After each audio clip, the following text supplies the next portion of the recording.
আপনারা আগের পর্বেই দেখলেন যে কিভাবে বৌদি সঞ্জয়কে মানসিকভাবে অত্যাচার করছিল।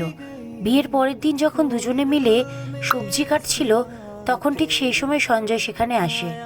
তার বউ তার দিকে মুচকি হেসে তাকে বলে যে তোমার নাকি সিঁদুর লেগে আছে। বৌদি সেটা লক্ষ্য করতে পেরে বীভৎসভাবে রেগে যায়। সঙ্গে সঙ্গে তার বউয়ের হাত কেটে যাওয়ায় সঞ্জয় সেখানে ব্যস্তভাবে চলে আসে। আর সেটা দেখে তার বৌদি বুঝতে পারে যে তাদের মধ্যে প্রেম আরও গাঢ় হয়ে গেছে। যেটা দেখে বৌদি একদমই মেনে নিতে পারছিল না। সে বারবার ভাবছিল কিভাবে তাদের দুজনের মধ্যে সম্পর্কটা খারাপ করা যায়। এরপরে সঞ্জয় যখন অফিসে বেরোবে, তখন বৌদি সেখানে এসে সঞ্জয়কে ধরে বলে যে সে যদি আজকে রাতে তার ঘরে না আসে, তাহলে সে তার বউকে তাদের অ্যাফেয়ারের ব্যাপারে সবটা বলে দেবে। সঞ্জয় কিছুটা ভয় পেয়ে যায়, কারণ সে জানে বৌদি যদি এখন কিছু বলে তাহলে তার নতুন গড়া সংসার তাসের ঘরের মতন ভেঙে যাবে।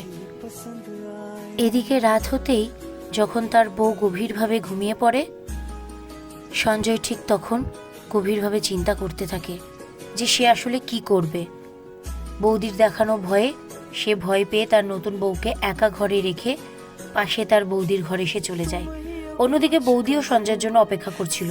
সঞ্জয়কে আসতে দেখে সেও যেন একটু স্বস্তির নিঃশ্বাস ফেলে। হট করে সে সঞ্জয়কে পাশে বসিয়েই তার সাথে একটা শারীরিক সম্বন্ধ তৈরি করে। আর সঞ্জয়কে বলে সে যদি রোজ তার রুমে না আসে, তাহলে সে কিন্তু তার বউকে সব কিছু জানিয়ে দেবে। এইভাবেই দিনের পর দিন সেই সঞ্জয়কে ইউজ করতে থাকে আর মানসিকভাবে অত্যাচার করতে থাকে। এরপরে কি তার বউ সব জানতে পেরে যাবে? সঞ্জয় তারপরে কি করবে? তাদের সংসার কি আদৌ হবে? দেখতে হলে অবশ্যই চ্যানেলটাকে সাবস্ক্রাইব করুন। দেখা হচ্ছে নেক্সট ভিডিওতে।